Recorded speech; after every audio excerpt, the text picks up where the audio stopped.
Assalamualaikum warahmatullahi wabarakatuh.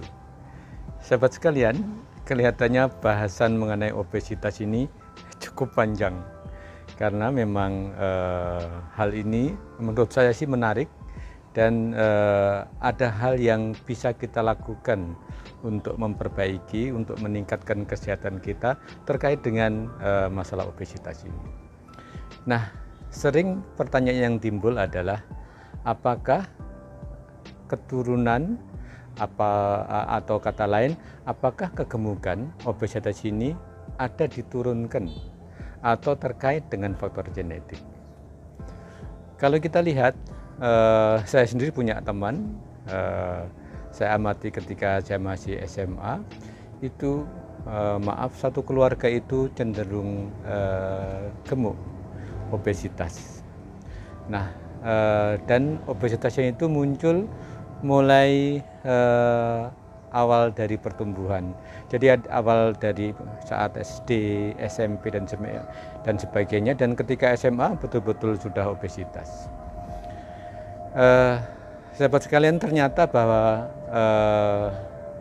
terdapat beberapa perbedaan pendapat di kalangan para ahli terkait apakah obesitas ini diturunkan atau ada faktor genetik.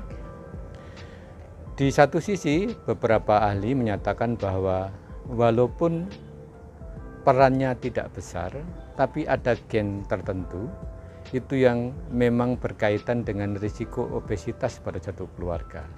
Namanya FTO gen FTO. Nanti saya sertakan linknya untuk dipelajari lebih jauh. Nah, namun demikian, peran gen ini, kalau misalnya seseorang melakukan manajemen tentang obesitasnya, bisa mengurangi, artinya perannya hanya sepertiga. Artinya ada faktor lain selain genetik yang lebih berpengaruh. Itu yang pertama. Yang kedua adalah ada ahli lain yang menyatakan bahwa sebenarnya kemungkinan atau risiko kegemukan di suatu keluarga itu peran secara genetik itu kecil, tapi yang lebih berperan adalah ternyata lingkungan. Nah, sebagaimana kita tahu bahwa lingkungan yang paling berpengaruh terhadap seseorang adalah justru di lingkungan terkecil, inner circle-nya, yaitu di mana? Di keluarga. Nah, ketika di keluarga misalnya terbiasa atau mempunyai pendapat bahwa gemuk itu tidak apa-apa, bukan sesuatu yang harus dikendalikan dan sebagainya, atau mempunyai habit makan, suka masak, kemudian makan dalam jumlah yang mungkin agak berlebih, atau tidak memilih jenis makanan dan sebagainya. Nah, inilah yang disampaikan ternyata lebih berperan. Sahabat sekalian, ada ahli lain bahwa menyatakan bahwa peran genetik ini ternyata lebih kecil. Jadi disampaikan hanya sekitar 5% terbentuknya atau terjadi atau meningkatkan risiko kegemukan dalam suatu keluarga. Ada klasifikasi terkait dengan obesitas.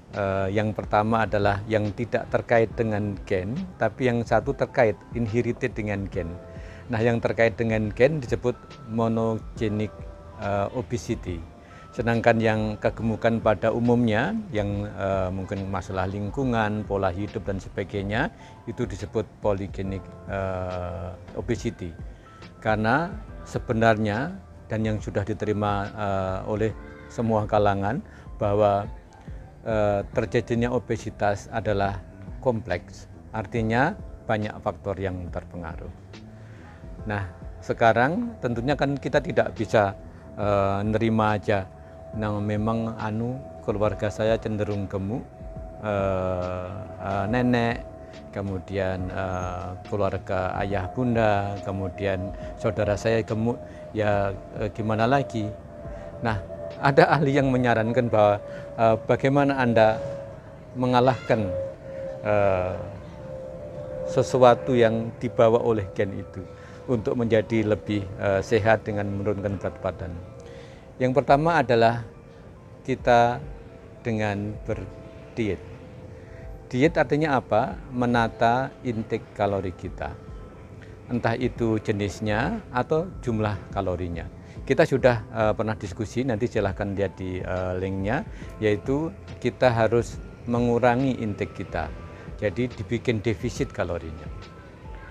Yang kedua adalah exercise, latihan, gerak, workout.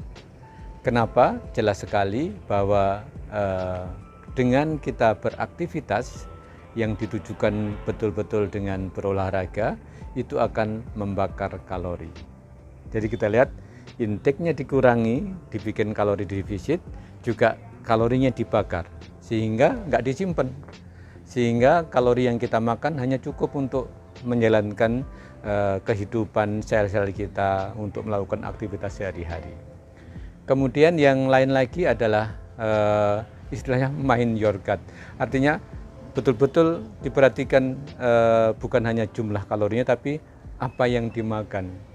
Jadi misalnya camilan nih, kalau anak kita sambil main game atau nonton TV nyamil terus, sukanya cookies, mungkin diganti dengan potongan buah misalnya. Potongan buah yang tidak manis, sama-sama camilnya, tapi jumlah kalorinya akan berkurang dan anak kita menjadi lebih sehat.